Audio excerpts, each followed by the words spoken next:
A paz do Senhor a todos, boa noite aí. Hoje vamos tratar da aula, lição de número 3, que tem por título Eleição e Predestinação.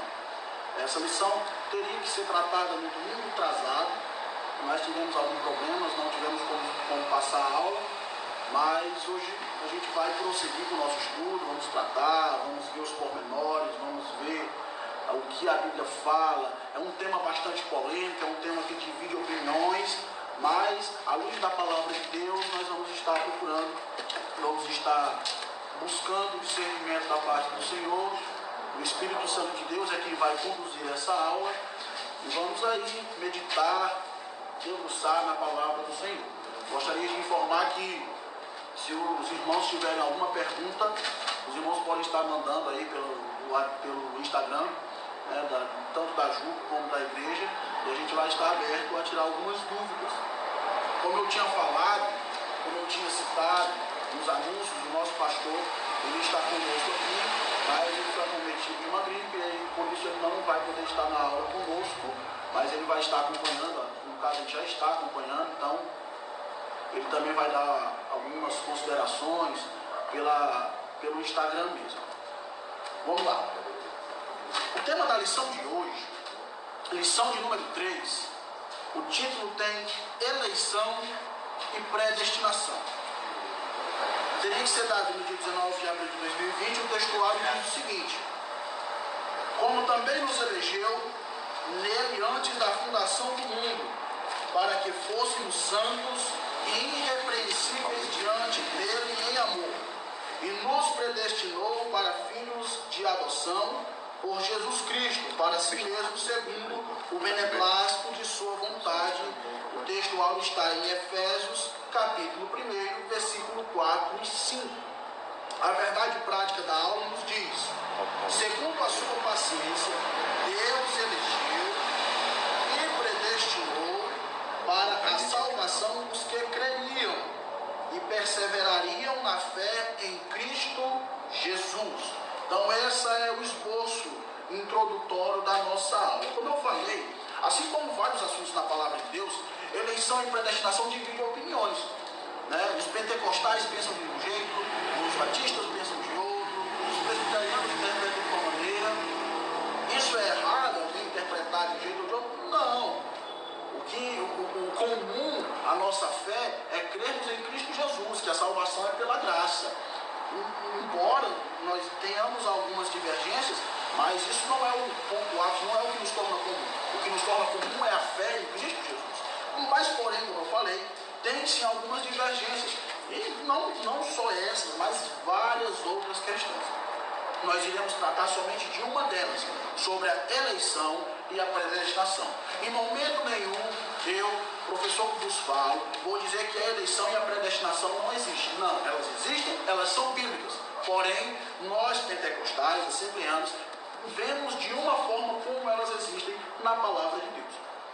Vamos lá. A leitura bíblica em classe se dará na carta aos Efésios, capítulo 1, do versículo 4 ao versículo 12. Você que está aí nos acompanhando, estiver em mãos com a sua Bíblia, a leitura bíblica em classe vai estar em Efésios, capítulo 1, versículo 4 ao versículo 12.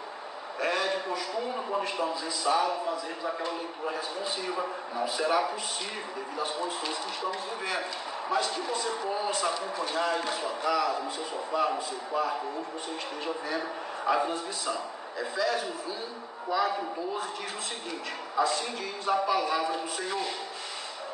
Bendito Deus e Pai de nosso Senhor Jesus Cristo, o qual nos abençoou com todas as bênçãos espirituais nos lugares celestiais em Cristo, como também nos elegeu nele antes da fundação do mundo, para que fôssemos santos e irrepreensíveis diante dele em caridade, ou em amor, dependendo da sua tradição.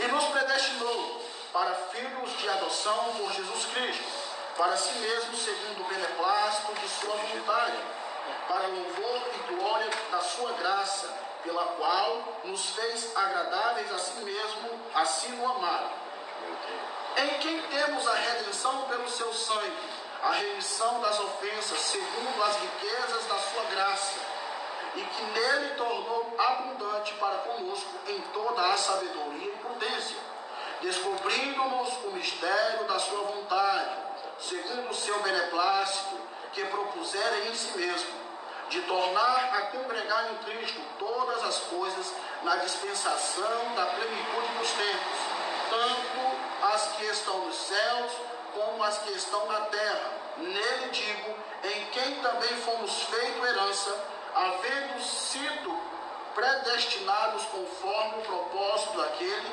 que faz todas as coisas segundo o conselho da sua vontade, com o fim de sermos para louvor da sua glória, nós, os que primeiro esperamos em Cristo.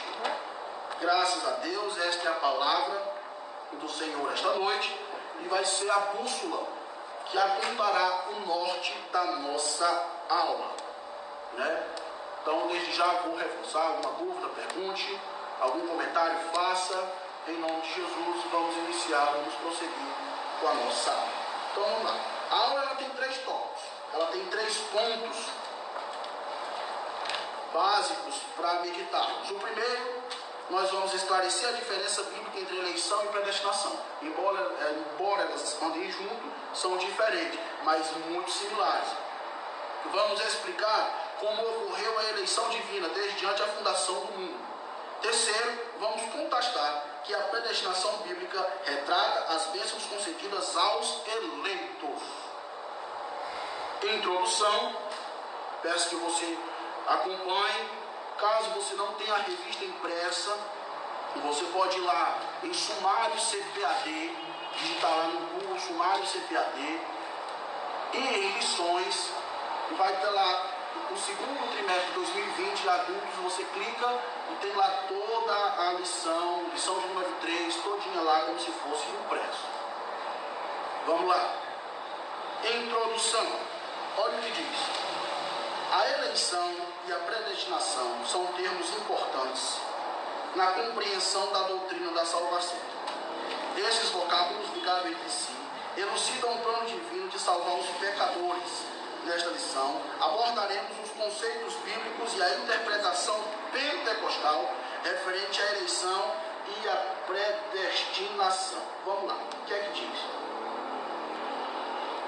Esses vocábulos elucidam o plano da salvação. Que plano é esse? Todos nós sabemos que Deus ele é munido de uma coisa de atributos, né? Ele é onipotente, ele é onipresente, ele é onisciente.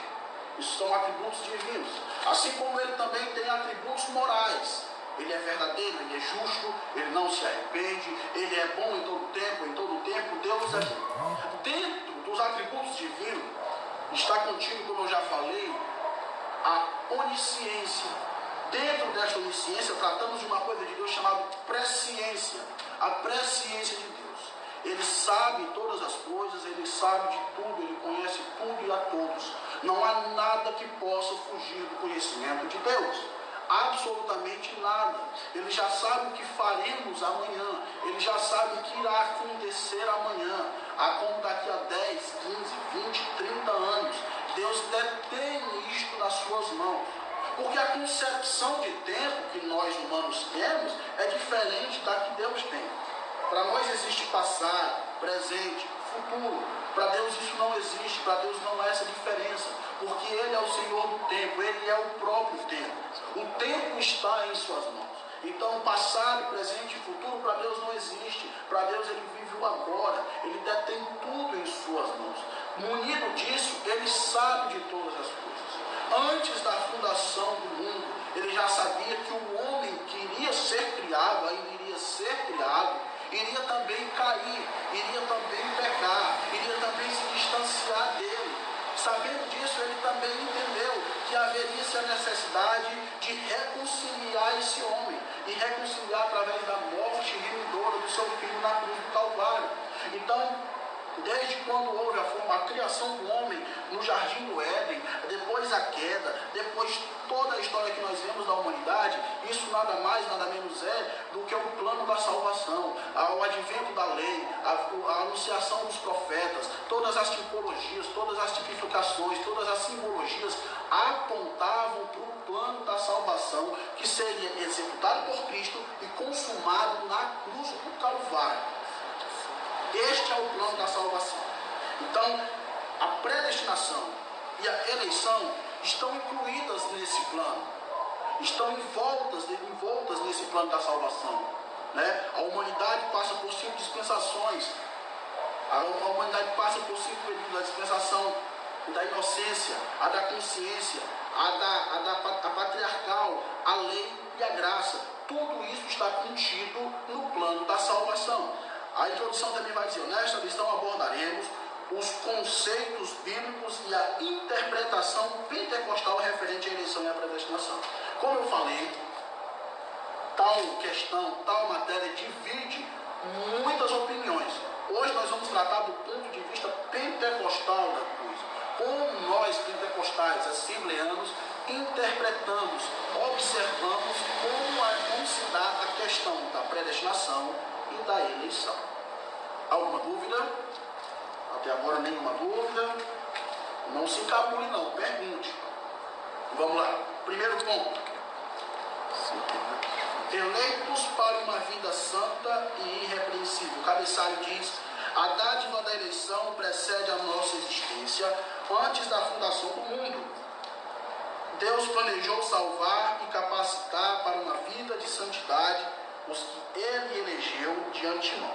Então a gente vai logo entender que quem elegeu, quem predestinou, foi o próprio Deus. Só Ele tem essa prerrogativa, só Ele tem esse direito, só Ele tem esse poder. Quem predestinou foi, diz o seguinte: olha, a eleição, primeiro ponto, a eleição divina, a eleição traz a ideia de escolha. Aos Efésios, Paulo menciona 3 aspectos dessa escolha. Primeiro aspecto: em quem fomos escolhidos? Em Jesus, por isso ela é cristocêntrica.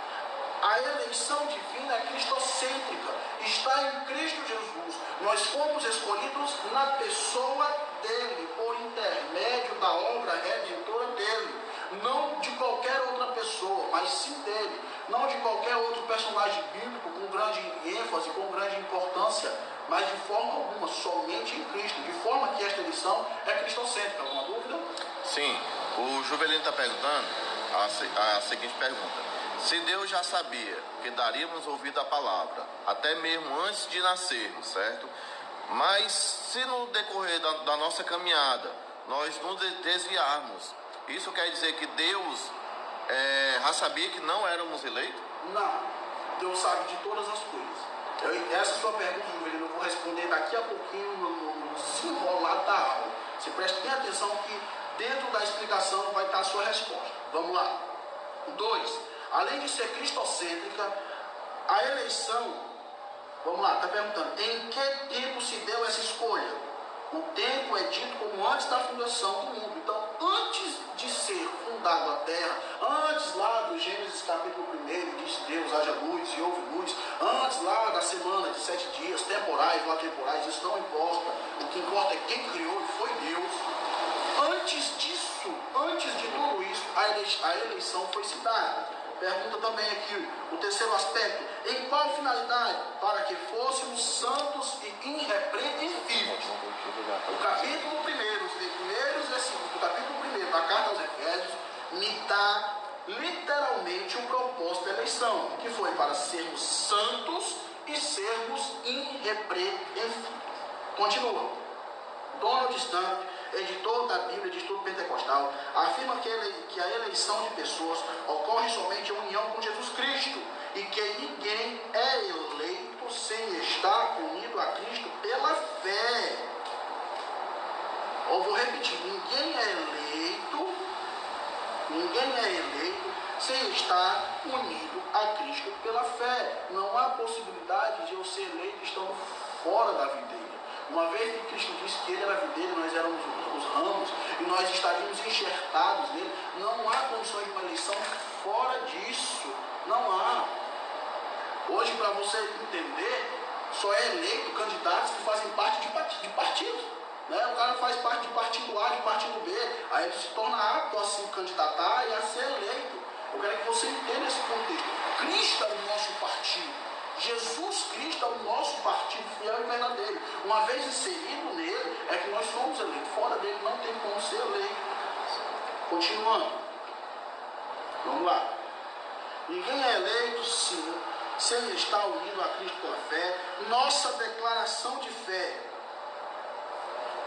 assevera que Deus elegeu a igreja desde a eternidade, antes da fundação do mundo, segundo a sua presciência. Eu já tratei da presciência.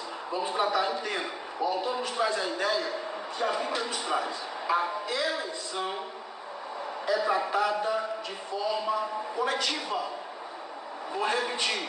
A eleição é dada de forma coletiva.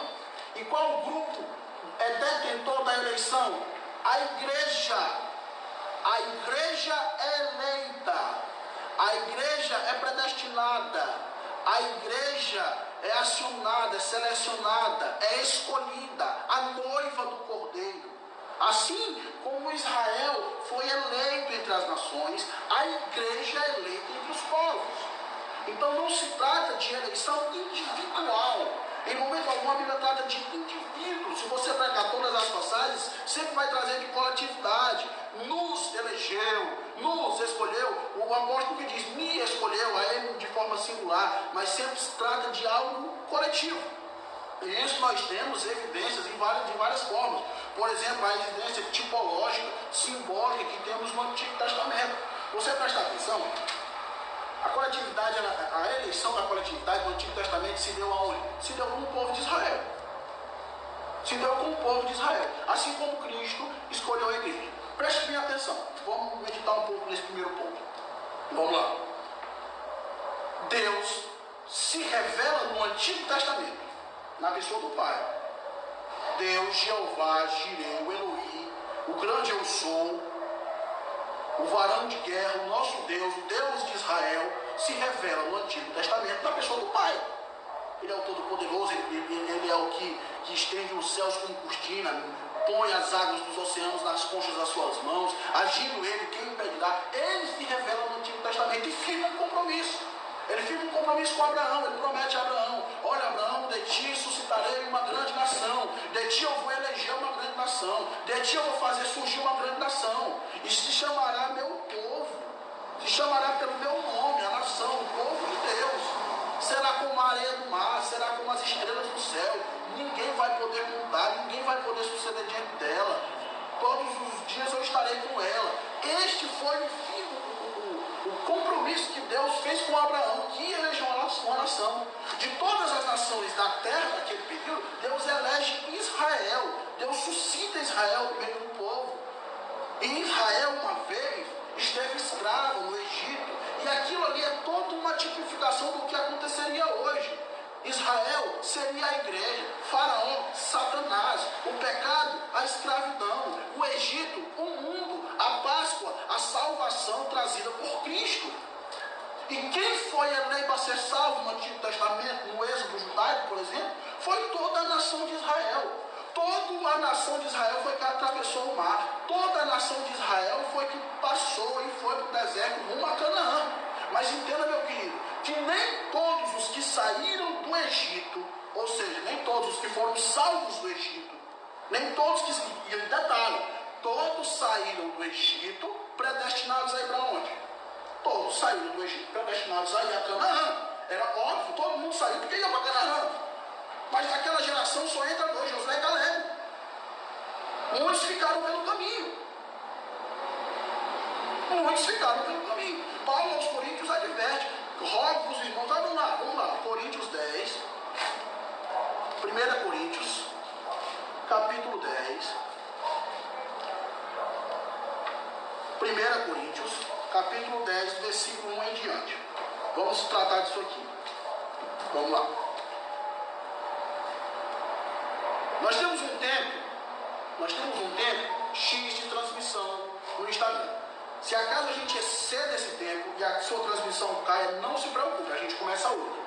a gente começa outra automaticamente. Então se cair, não fique com raiva, não rebole o celular não quebre, não faça nada não. Espere alguns segundinhos que a gente vai retomar a transmissão. Vamos lá.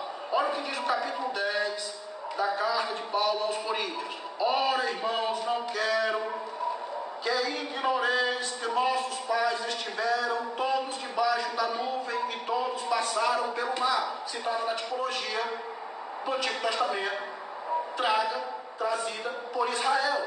Israel sempre tipificou o povo de Deus, tanto no Antigo como no Novo Testamento. Israel naquela época era a menina dos olhos de Deus, a qual Deus estava salvando das garras de Satanás, simbolizadas por Faraó, e a escravidão do pecado, que era tipificada pela escravidão do Egito. Ali Deus estava intervindo na vida daquele povo, como Cristo interveio na minha e na sua vida. Continuando. E todos foram batizados em Moisés, na nuvem e no mar. E todos comeram do mesmo manjar espiritual. E beberam todos de uma mesma bebida espiritual, porque bebiam da pedra espiritual que os seguia, e a pedra era Cristo. Entenda que o apóstolo está tratando da coletividade. O apóstolo está dizendo, olha, só passou o mar vermelho os fortes. O apóstolo está dizendo, só passou o mar vermelho os saudáveis. Os velhos ficaram para trás. Os inconstantes ficaram para trás de jeito nenhum. Todos, coletivo, todos passaram. Velho, criança, animal, detalhe, viu? A graça já abundava naquela época. E se a gente prestar atenção, até uma pequena parcela de egípcios passaram também pelo Mar Vermelho. Continuando. Mas Deus não se agradou da maior parte deles. Deus não se agradou da maior parte deles, pelos que foram prostrados no deserto. Ou seja, todo mundo sai predestinado a Canaã. A igreja sai predestinada ao céu. Mas muitos ficam pelo caminho. Mas a predestinação é coletiva, não individual. Vamos lá. O Joelito está perguntando o seguinte, então, se a gente ficar pelo meio do caminho, quer dizer que não éramos eleitos? De forma nenhuma. Você era eleito na coletividade. Tu não estava no meio. Tu não estava lá predestinado aí. Estava predestinado. Só que tu que resolveu não ir, meu amigo. Eu acho que ele está confundindo aquela coisa que a gente conversou sobre predestinação com destino. Justamente. Você vai entender. Vamos lá, presta atenção. Você vai entender. Continua na minha leitura, presta atenção. Mas Deus não se agradou da maior parte deles, pelo que foram prostrados no deserto. Preste atenção. Versículo 6. E essas coisas foram feitas em figura. Foi feita para exemplo. Foi feito para mostrar o que aconteceu lá no Antigo Testamento e que pode se repetir no Novo Testamento. Por isso que Paulo está exortando, Paulo está advertindo. Olha, isso aí ficou para exemplo, gente. Não vamos repetir o erro. Continuando. Ficou para figura, para que não cobicemos as coisas más, como eles cobiçaram. Entenda, todos saíram abraçados pela mão forte de Deus. Deus livrou Israel de 400 anos de cativeiro e predestina Israel aí para sair do Egito, para Canaã. É uma semana de caminhada. Mas nesse período eles cobiçaram coisas más, meu querido. Eles cobiçaram coisas que não lhe pertenciam mais. Mas aí você pode até me dizer, mas não perdoa. Foram 400 anos de cativeiro. A cultura egípcia foi inserida no meio? Foi. A religião foi inserida no meio? Foi. O paganismo? Foi. O sincretismo? Foi. Mas justamente Deus queria separar isso aí. Deus propõe agora uma mudança, Deus propõe agora uma nova aliança, vai começar, zerou, vai começar de novo. Atravessou o Mar Vermelho, meu querido, começa uma nova caminhada, era uma nova proposta. Deus estava comprando aquele povo de novo, Deus estava libertando aquele povo de novo, semelhante ao que Ele faz comigo e com você. E você acha que muita gente hoje não se converte que veio da macumba, que veio do catolicismo romano, dado a práticas idólatras, dado a cultos pagões, dado a religiões pagões, dado até do ateísmo. E aí se vai se justificar que traga de jeito nenhum, de forma alguma. A mesma coisa que aconteceu com Israel acontece com a igreja hoje. E o mesmo, eu falei se revelou no Antigo Testamento na pessoa do Pai, firmando um compromisso com Israel. E o mesmo Deus se revela no Novo Testamento na pessoa do Filho, firmando um compromisso com a igreja. Certa vez, Jesus pergunta aos discípulos, dispersa os discípulos para fazer uma pesquisa. E os discípulos voltam com o resultado da pesquisa e perguntam: o que é que o povo está dizendo? Uns estão dizendo que tu és Elias, outros estão dizendo que tu és Jeremias, ou algum dos profetas, ou algum agitador de multidões. Mas Jesus se vira a eles e pergunta: e vós, que dizeis que eu sou? Pedro, que até então Simão, Barjonas, se levanta e diz: olha, tu és o Cristo, o Filho do Deus vivo. E Cristo se vira a ele e diz: bem disseste, Simão Barjonas, não foi carne nem sangue que te revelou, mas o meu Pai que está no céu. Pois eu te digo que tu és Pedro, sobre esta pedra edificarei a minha igreja, e as portas do inferno não vão prevalecer contra ela. E te dou hoje a chave do céu, e tudo que ligares na terra também será ligado no céu. Deus funda a igreja naquele momento, e Deus na pessoa do Filho firma um compromisso com a igreja, da mesma forma que Deus na pessoa do Pai firma um compromisso com Israel. E não seria diferente o que aconteceu com Israel. Israel sai do Egito predestinado a Canaã. A igreja sai do mundo predestinada ao céu. Mas infelizmente muitos vão ficar pelo caminho. E não foi porque muitos foram predestinados não se trata disso, porque a predestinação é coletiva. A promessa é para aquele que perseverar até o fim. É aquele que perseverar até o fim lhe será dado a coroa da vida. Vamos continuar com a leitura para a gente embasar isso aqui. Versículo 7. Não vos façais, pois, idólatras como alguns deles. Versículo 8. Não vos prostituais como muitos deles. Os mesmos pecados que hoje a gente vive. Então, não tentemos a Cristo como alguns deles. Versículo 10. Não murmureis. Versículo 11. Ora, tudo isso de novo lhe sobreveio como figura, como exemplo. Versículo 12. Aquele, pois, que cuidar está em pé, olhe para que não caia. Aquele, pois, que está em pé, olhe para que não caia. Bertoldo, então, a gente pode dizer, que a pessoa que acredita na predestinação, ela não acredite, eu creio que no livre-arbítrio que o Senhor nos deu.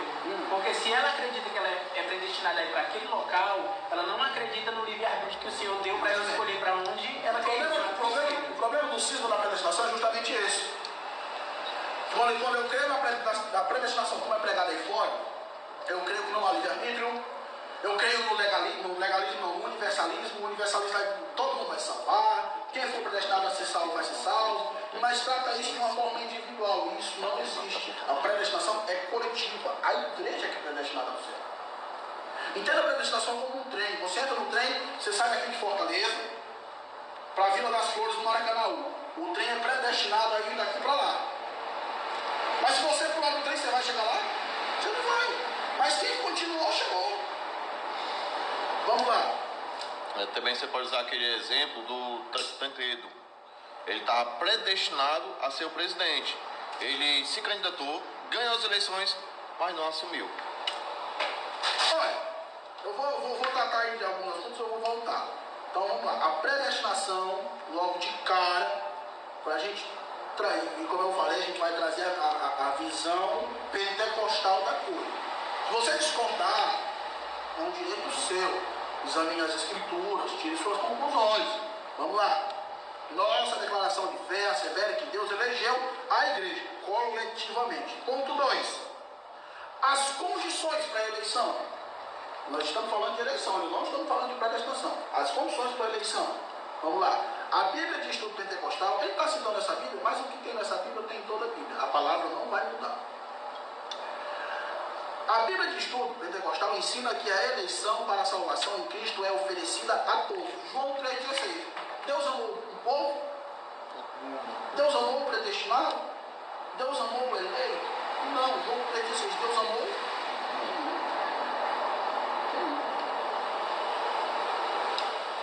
Em 1 Timóteo 2,4 e 6 também vai dizer.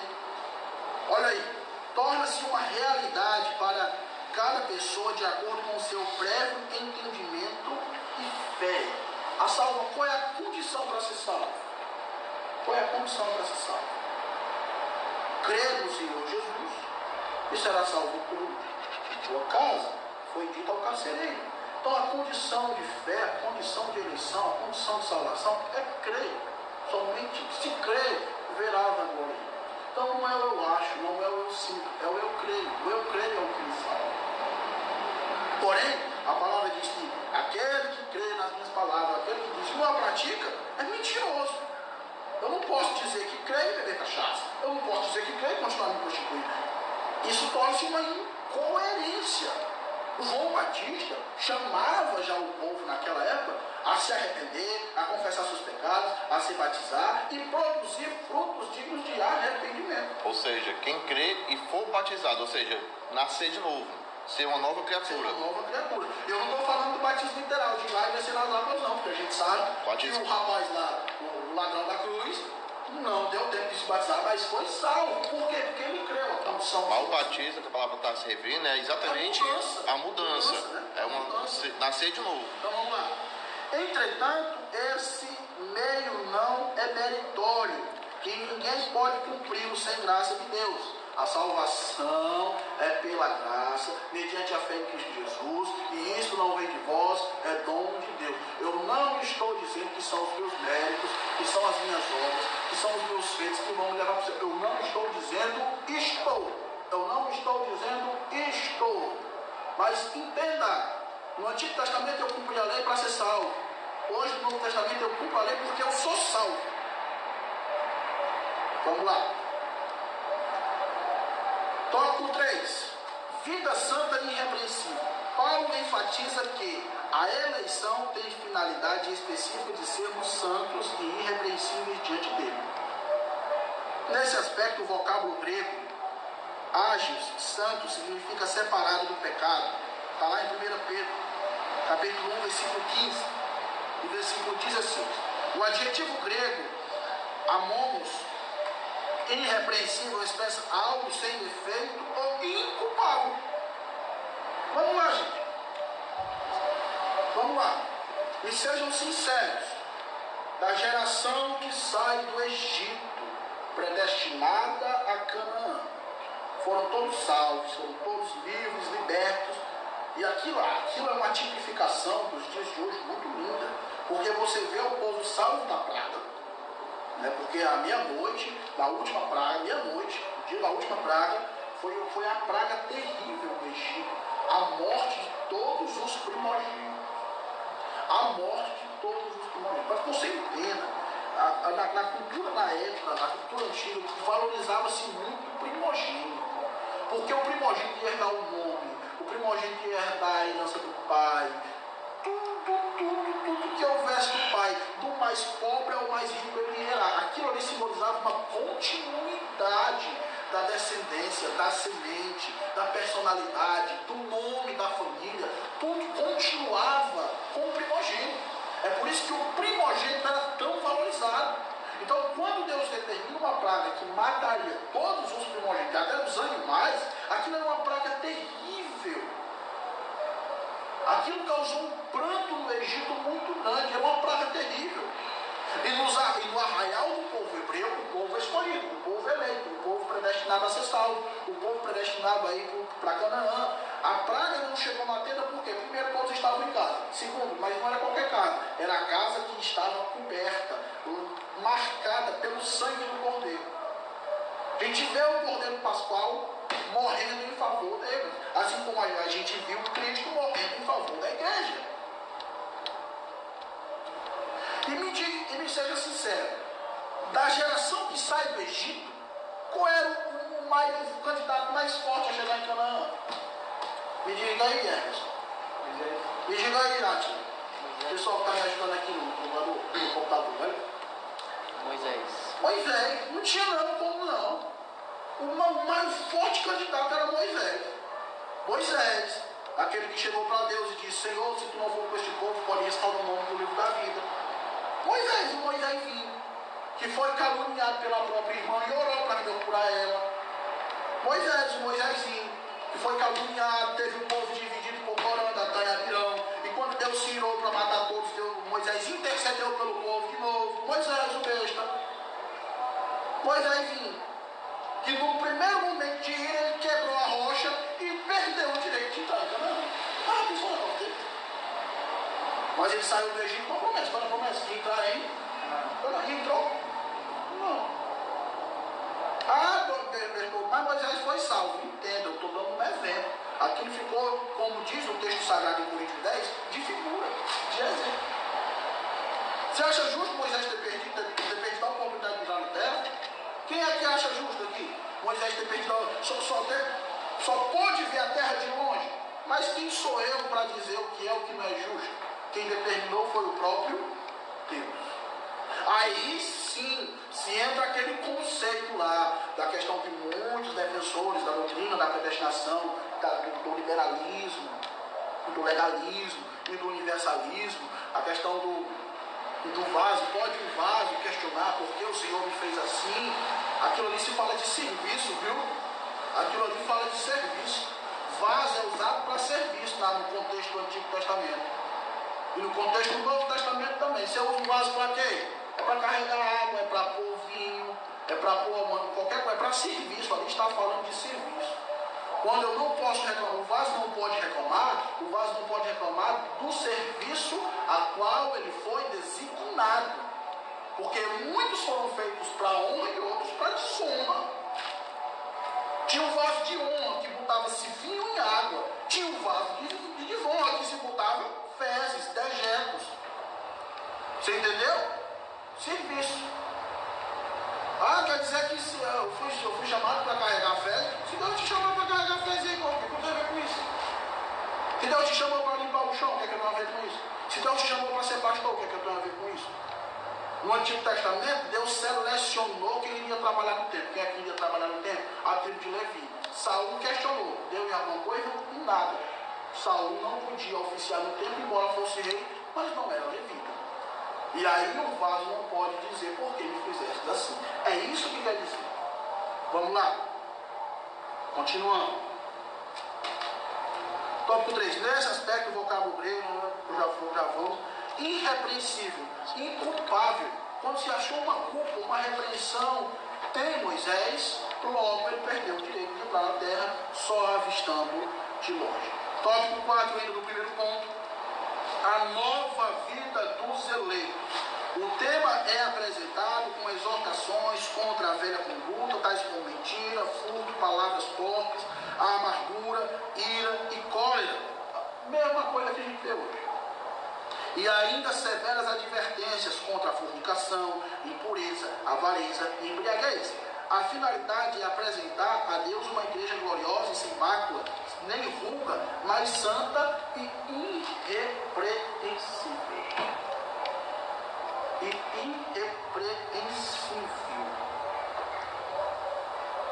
Alguma dúvida?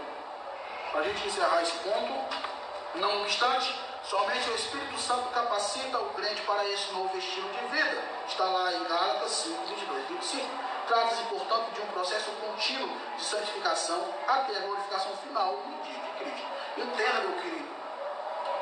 É óbvio que o nosso corpo, a nossa criatura, o nosso ser, só será sem mácula no arrebatamento da igreja. E aí nós entendemos que é pela obra redentora de Cristo Jesus. Mas até lá nós temos sim que buscar estarmos em santidade. Vamos ao tópico 2.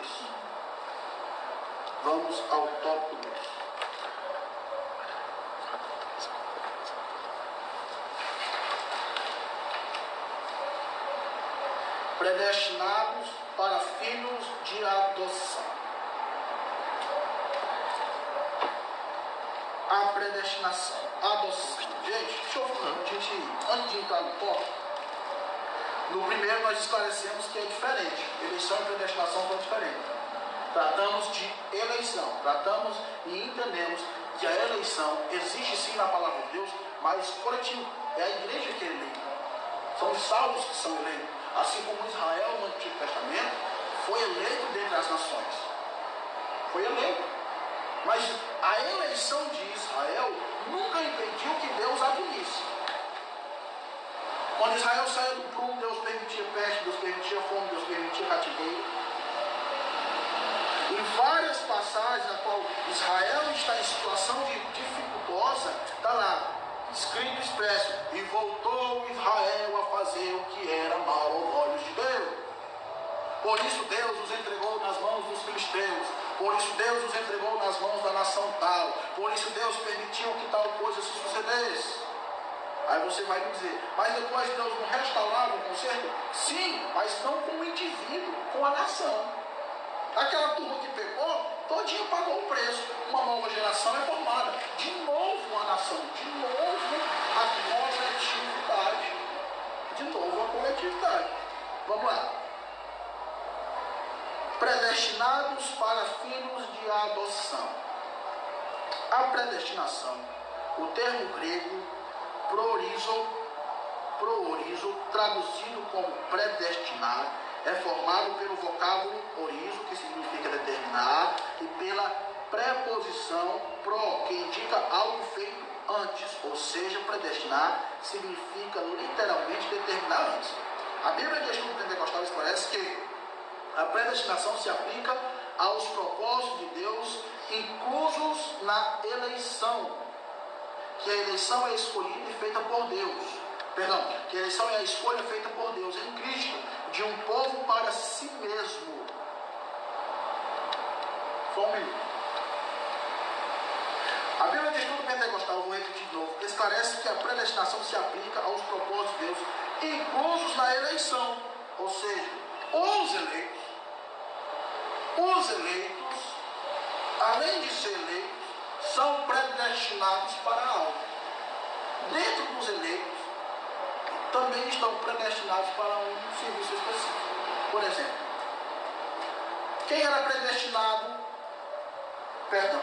era eleito a oficiar no templo? Quem era eleito? A tribo de Levi. A tribo de Levi, dentre as 12, foi eleita para ser a que iria oficiar no templo. Logo, Arão, o primeiro sumo sacerdote, teve a sua descendência predestinada a suceder. Teve a eleição predestinada a suceder. Mas quando a gente vê os dois filhos de Arão fazendo cair fogo estranho no altar, a descendência deles é riscada do oficialato no templo, no oficialato do tabernáculo. Então a palavra predestinação, ela entra como possibilidade e não certeza, né? O cara é predestinado, ele tem a possibilidade de conseguir. Não quer dizer que é a certeza que ele vai conseguir, né? Vamos lá. Em Cristo, vamos lá, perdão. Que a eleição é a escolha feita por Deus em Cristo de um povo para si, e que a predestinação abrange o que acontecerá ao povo escolhido de Deus. Deus elegeu Israel, não elegeu? E predestinou Israel ser o quê? A maior nação, a nação abençoada. Predestinou Israel a chegar a Canaã, a habitar Canaã, a dominar Canaã. Predestinou a ser a detentora da promessa. Israel, a menina dos olhos de Deus, dentre os eleitos. Outro exemplo, aí nesse contexto, Deus elegeu a tribo de Judá para reinar em Israel. Mas nós sabemos, pelo contexto histórico, que a tribo que primeiro reinou em Israel não foi a tribo de Judá, foi a tribo de Benjamim, que teve por seu primeiro rei Saul. Logo Saul sendo aclamado, logo Saul sendo eleito, tinha toda a sua linhagem predestinada a suceder. Jonathan estava predestinado a assumir o trono do pai do rei. Só que houve o quê? Uma revolução, meu querido, minha querida. Deus pôs as coisas no lugar. E reinou Davi. E Jonathan não, embora estivesse predestinado, porque era via de regra, mas morreu. Assim como quando Davi assume o trono da tribo de Judá, tinha toda a sua linhagem agora predestinada a sucedê-lo. Mas nós sabemos que não foi o filho mais velho de Davi que assumiu, foi Salomão. E por aí vai. Entenda isso aí. Vamos lá. Continuando. Por conseguinte, nossa declaração de fé ensina que a predestinação dos salvos é precedida pelo conhecimento prévio de Deus daqueles que, diante do chamamento do Evangelho, recebem a Cristo como seu Salvador pessoal e perseveram até o fim. Romanos 8, 29 e 30. Não adianta eu ser eleito se eu não perseverar. Ah, mas existe uma corrente teológica chamada que diz que Deus faz você continuar. Então, sinceramente, meu querido, eu não creio nisso. Se você criar uma opinião sua, é um direito seu, é um direito seu de interpretação, eu não creio assim. Eu não creio de forma alguma, até porque Deus nos dá um livre-arbítrio. Continuando. Antes de passarmos para o próximo tópico, ainda falando de serviço, alguém que foi predestinado a um serviço específico, um exemplo bem claro disso, Sansão. Nasceu predestinado, escolhe desde o ventre da mãe dele, mas para um serviço específico. Qual? Ser nazireu, ser libertador de Israel, da mão dos filisteus. Mas a gente vê que esse chamado, essa predestinação, essa eleição é desprezada pelo próprio Sansão. Sansão teve sua salvação garantida, do meu ponto de vista, sim, mas não como predestinado a nazireu, não porque ele era nazireu. Ele se arrepende no último minuto. Nós temos outro exemplo de predestinação desde o ventre da mãe. Qual? Isaac, filho de Abraão, tem 2 filhos, Esaú e Jacó. O mais velho dos dois, Esaú. Logo, Esaú era eleito e era o quê? Predestinado a herdar tudo do pai. Mas a gente vê que Esaú despreza isso daí e vende por um prato de lentilha.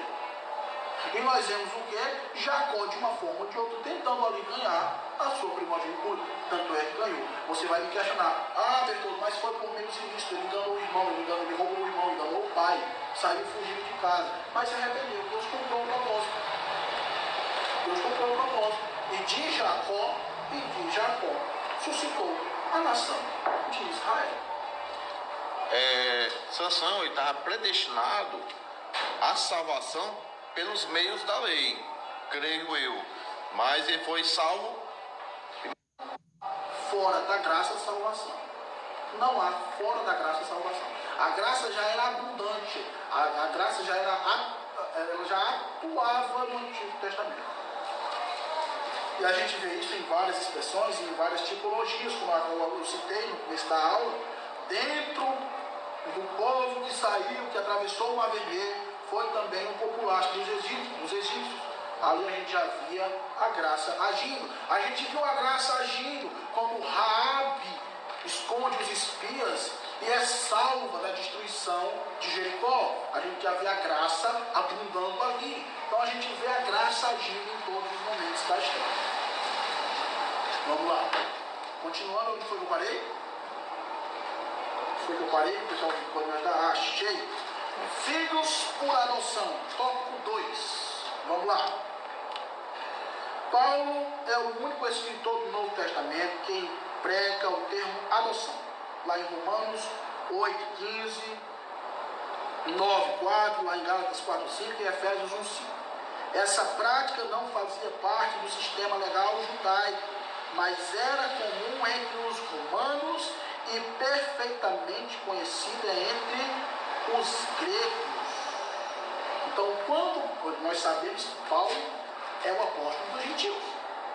E para fazer entender, porque mesmo Paulo naquela época, pregando sobre graça, pregando sobre a ação redentora do sangue de Cristo, Paulo enfrenta um grupo de pessoas, os judaizantes, meu amigo, que não foi brincadeira, Paulo enfrentar esse povo. Porque era um povo ainda apegado à liturgia judaica, e não só, a gente não está falando só de liturgia, de orar às 3 horas da tarde, que é a hora nona, de ir à sinagoga, não, a gente não está falando só disso não, de respeitar as festas judaicas, a gente não está falando disso não. Tinha muita coisa além. Os mesmos criam na ressurreição não do corpo de Cristo, mas somente do Espírito. Os mesmos criam e defendiam abertamente que os gentios, para fazerem parte da promessa, tinham que se circuncisar, e Paulo luta veementemente com eles para dizer que a salvação é pela graça, para dizer que essa história de comer carne de porco agora não vale mais nada, para dizer essa história aqui, para dizer para eles que Deus não faria mais distinção de nação, mas de povo, que o compromisso que Deus teve com o povo de Israel agora é o mesmo que Cristo tem com a igreja. Paulo luta com isso aí de uma forma veemente para fazer entender isso daí. E Paulo acha um termo fiel, sagaz, para demonstrar o que simbolizava esse amor. Agora é adoção. O povo gentil, o grego, o romano, todo o povo que saía da Judéia, agora ele era adotado também. E a adoção trazida por Paulo aqui é aquela adoção que dá direito à posse, que dá direito a nome, a sobrenome, a ser legitimado como filho. Hoje nós sabemos que o filho adotado por alguém, ele tem todos os direitos, prerrogativas de um filho biológico. Então não haveria mais a distinção do crente em Jesus Cristo judeu, do crente em Jesus Cristo gentil. Não haveria mais. Então, nós fomos adotados. Nós fomos adotados. Da mesma forma que Cristo foi adotado por José. Da mesma forma que Cristo foi adotado por José. Herdou a profissão, herdou o nome do pai, herdou tudo. Onde ele, olha aí quem é? É o filho do carpinteiro. Não havia distinção. Vice-perdoa, mas você está dizendo aqui que isso não era um costume legal, não estava na lei judaica. Né? E logo 5 minutos encerra. A gente vai, daqui a 5 minutinhos vai cair a transmissão. Se cair, não se preocupe, a gente começa de novo. A gente vai lidar com esse tema aqui bem legal. Então vamos lá. Então, então quer dizer que Jesus não era filho biológico de José, logo ele não era da tribo de Judá, logo ele não tinha direito de ser o Messias, de ser o rei dos judeus? Negativo. Ele era filho biológico da irmã Maria, e a irmã Maria também era da tribo de Judá. E nunca se questionou a filiação de um judeu sendo filho de uma judia, sendo filho legítimo de uma judia. Pelo contrário, é muito mais fácil identificar o judeu por ele ser filho de uma judia do que ele ser filho de um judeu. Então, tanto por adoção como por filiação biológica, Cristo é da tribo de Judá. Logo, ele tem todas as prerrogativas para ser o Messias. Amém? Continuando aí. Vou repetir, se cair a transmissão, não se preocupe, a gente vai continuar de novo. A gente está no meio da aula, a gente começa de novo. Vamos lá. Então, os filhos por adoção, continuando. Então, era comum entre os romanos, era comum entre os gregos. Assim, o apóstolo enfatiza que foi agradável a Deus inserir no plano da salvação a adoção dos eleitos como filhos segundo o beneplácito da sua vontade. Não é segredo para ninguém que o alvo da salvação primordial eram sim os judeus, mas por adoção nós fazemos parte. Se formos para Romanos capítulo 1, vai dizer que Paulo não se envergonha do Evangelho, porque é poder de Deus para a salvação do homem, primeiro do judeu, depois do grego. E esse grego é uma forma genérica, uma forma generalizada de imputar ali dentro daquele contexto todo mundo que era gentil. Então eu, você, o romano, o grego, todos nós, por adoção, somos filhos. Também chamados na promessa de Abraão, chamados filhos de Abraão, como os judeus são. Então não se preocupe não, você faz parte da promessa. E logo uma vez feito parte da promessa, inserido nesse contexto de igreja, de eclésia, do povo de Deus espalhado por todo mundo, você é sim predestinado ao céu, eleito para ser salvo, dentro do contexto coletivo da igreja do Senhor na terra. Alguma dúvida? Nenhuma? Continuando. Quantos minutos aí para a nossa transmissão? 2 minutos? Acho que uma perguntinha do pastor Fernandes. A adoção nos dá direito e também responsabilidades? Com certeza, viu, meu pastor? Ela tanto nos dá direito de sermos chamados filhos de Abraão, de participarmos da promessa, como ela também nos chancela a responsabilidade. A mesma responsabilidade que Israel tinha de levar o nome do Senhor, a mesma responsabilidade que Israel tinha de andar na linha com o povo de Deus, é a mesma responsabilidade que a igreja tem. Quanto tempo? 1 minuto. Tira logo e bota outra. Não, espera cair. Há mais alguma dúvida? Mais alguma dúvida? Então nós vamos tratar agora filhos da adoção. E vamos para o terceiro ponto, os privilégios da adoção. Deus criou o ser humano para estar em comunhão com Ele, mas o pecado rompeu com essa dádiva. Isso nós já vimos. Entretanto, em Cristo o Pai reconciliou-se com os homens, adotando os escolhidos. Nesse sentido, o apóstolo Paulo usa uma analogia da adoção na sociedade romana, em que o filho adotivo recebia o direito ao nome e aos bens de quem o adotava. Igualmente, na filiação divina, Deus predestinou as bênçãos de um novo nome e de uma nova imagem, a imagem de Cristo aos eleitos. Há alguma dúvida? Nenhuma dúvida? Ponto 2, encerrado. Nós vamos ao ponto 3. Então, recapitulando, nós vimos no primeiro ponto a diferença de eleição e predestinação. Nós vimos que a eleição é dada de forma coletiva à igreja.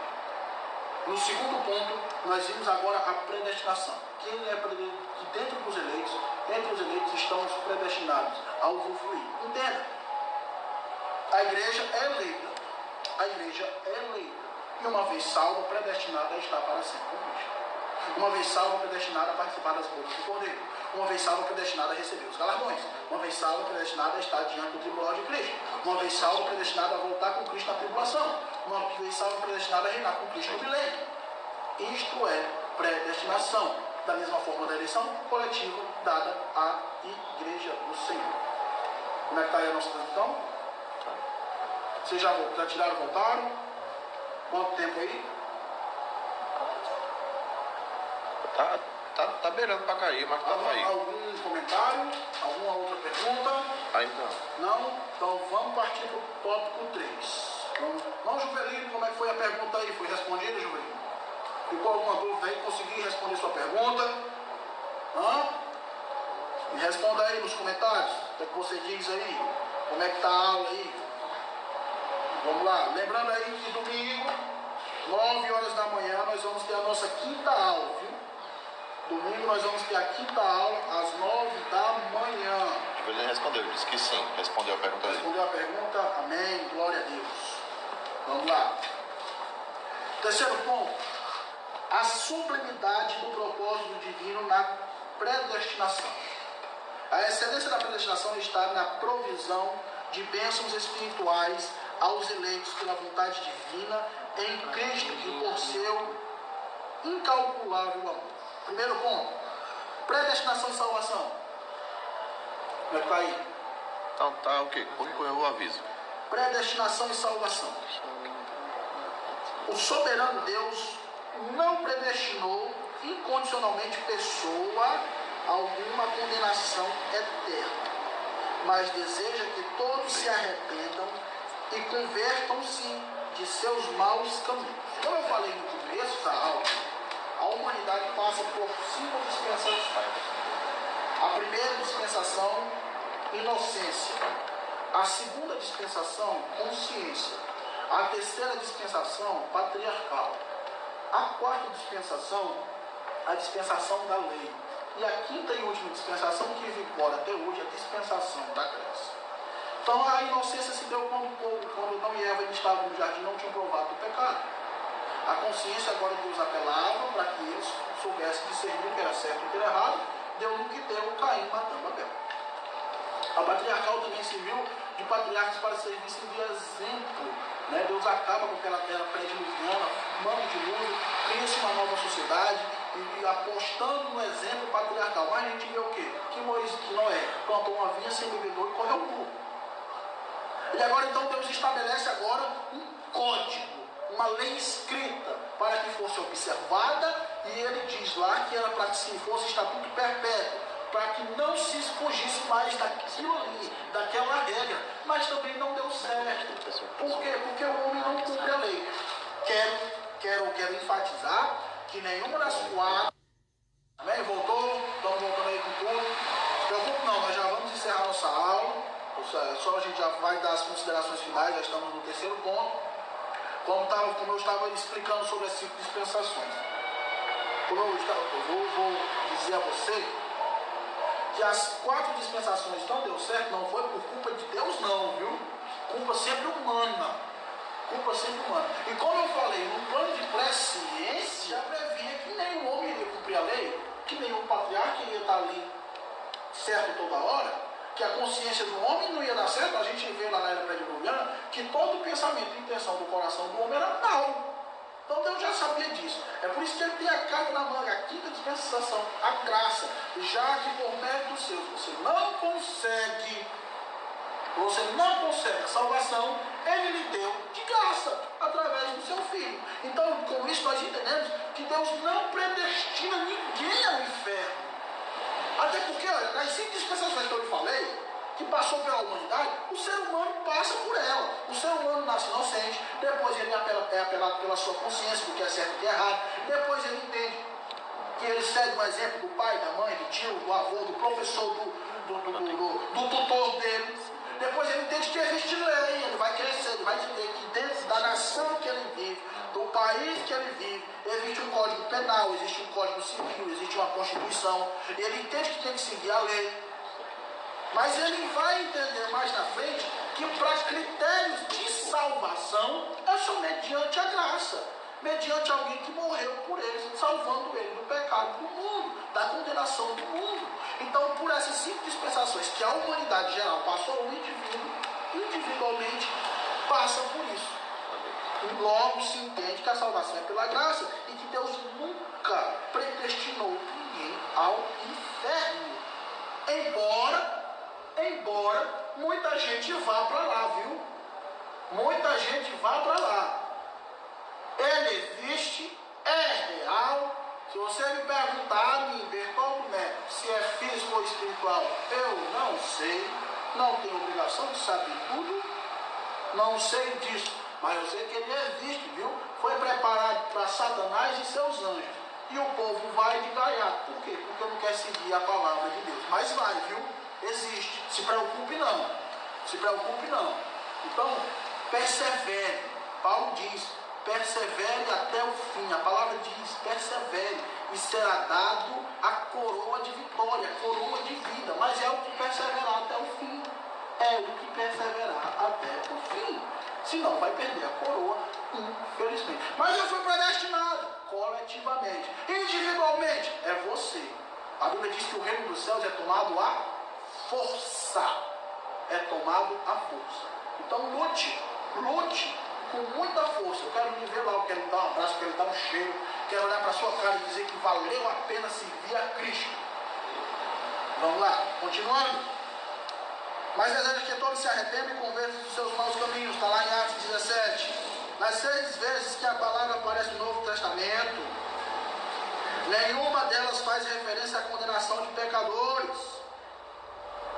Portanto, não houve uma dupla predestinação em que Deus decretou e escolheu que uns vão para o céu e outros para o inferno. Nessa declaração de escolheu, de fé, assevera que a predestinação bíblica diz respeito apenas à salvação, sendo condicionada ao arrependimento e à fé em Cristo Jesus, segundo a presciência divina. Então a predestinação se faz menção à salvação, não à condenação. Embora, eu vou repetir, tem gente que vai ser condenado? Tem, mas porque não quis servir a Cristo. Porque não quis servir a Cristo. Não, porque Deus mandou para lá. Se nós pensássemos assim, nós nos enxergaríamos como fantoches. E qual o propósito de estar aqui então? Qual o propósito de estar aqui então? Se a Bíblia é fiel em dizer que se esperarmos em Cristo só nessa vida, somos os mais miseráveis dos homens. Ponto 2 para a gente encerrar. Predestinação e o amor. Antes de Deus criar qualquer coisa, seu plano de redimir a humanidade e de definir o destino dos crentes estava estabelecido. Por conseguinte, a Bíblia mostra que a redenção divina não foi uma medida de emergência. Ao contrário, era plano imutável do amor de Deus. Escute aqui, preste atenção. A Bíblia vai falar de um Deus que nos amou primeiro. Primeiro do quê? Primeiro de quem? Ah, que ele foi o primeiro a amar a gente? Sim. Mas não é isso que o contexto traz. Quando ele nos amou primeiro, é porque ele nos amou antes de nos formar. A Trindade, Pai, Filho e Espírito Santo, pessoas do mesmo Deus. Vamos exemplificar, vamos conjecturar. A Trindade em si, conversando, já pensou na eternidade, numa coisa chamada eterno passado? Porque da mesma forma que existe o eterno futuro, existe o eterno passado. E no eterno passado, a eternidade conversando entre si, vou fazer o homem. E o Espírito Santo dizendo que ele vai pecar, presciência, saber do que vai acontecer. E Deus dizendo, mas eu amei primeiro. E o Filho dizendo, eu morro por eles. É isso. O plano de salvação não foi algo que foi feito nas coxas. Não foi algo que foi feito para emergenciar um erro, não. Ele já estava pré-estabelecido. Ele já estava pré-estabelecido. Embora Deus soubesse que o homem, o ápice, o topo da criação fosse cair, ele dedica toda a sua atenção na criação dele. Ele dedica toda a sua atenção na criação dele. Ele suja as mãos de barro e dedica a sua atenção formando os olhos, o nariz, a boca, as orelhas, modelando aquele boneco e soprando nele o fôlego divino em suas narinas. Coisa que ele não fez com nenhuma outra coisa. Com nenhuma outra criatura Deus dedicou tanta atenção como ele dedicou ao homem. Tudo ele fez com o poder da sua palavra, e que haja luz, e que haja separação das águas, e que haja separação das terras, que haja separação de dia e de noite, que haja luminares no céu, que haja animais no campo, que haja planta, tudo com o poder da sua palavra. Mas o homem, embora ele soubesse que ia cair, ele prepara com suas mãos. E aí nós vemos sim o zelo de Deus e a intenção de Deus em salvar este homem já pré-estabelecido. Tópico 2 para encerrarmos, né? Já são 7h15. Predestinação ao amor. Continuando. Aqui consiste a sublimidade dos propósitos eternos em prover a salvação, o amor de Deus. Foi por amor que Ele nos elegeu e nos predestinou em Cristo. Isso implica dizer que a salvação como favor imerecido provém do amor de Deus. Não obstante, os que se achegam a Cristo não são coagidos, mas atraídos a Ele. Quero lhe dizer para encerrar, meu querido, como eu falei no começo da aula, Deus munido de atributos divinos, onipotência, onisciência, onipresença, também munido de atributos morais, justiça, verdade, bondade e amor. Mas no final de tudo, não é o amor, esse não é o atributo do amor que vai prevalecer, é o atributo da justiça. Deus, ele é amor, mas ele também é justiça, e ele será justo, viu? É o último atributo a imperar, é a justiça. Então ele será justo sim, sem sombra de dúvida. Amém? Alguma dúvida aí? Nenhuma dúvida? Com isso, meus amados, nós vamos estar encerrando essa transmissão, nós vamos estar encerrando essa aula. Domingo às 9h da manhã, nós teremos a nossa aula de número 5. Deixa eu lhe adiantar o tema aqui rapidinho. Rapidinho eu lhe adianto aqui.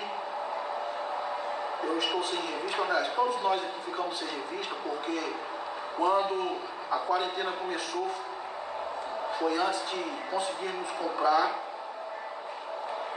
mas isso não rapidez aqui eu digo. Vamos lá.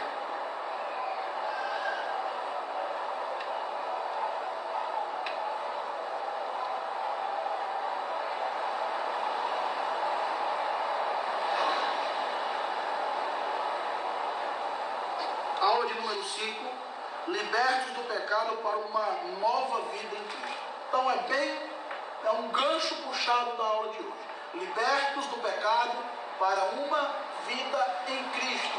Essa é a nossa aula de domingo, às 9 da manhã. Eu conto com sua presença. Amém? Glória a Deus. Fiquem com Deus, fiquem na paz do Senhor e até domingo, às 9 da manhã.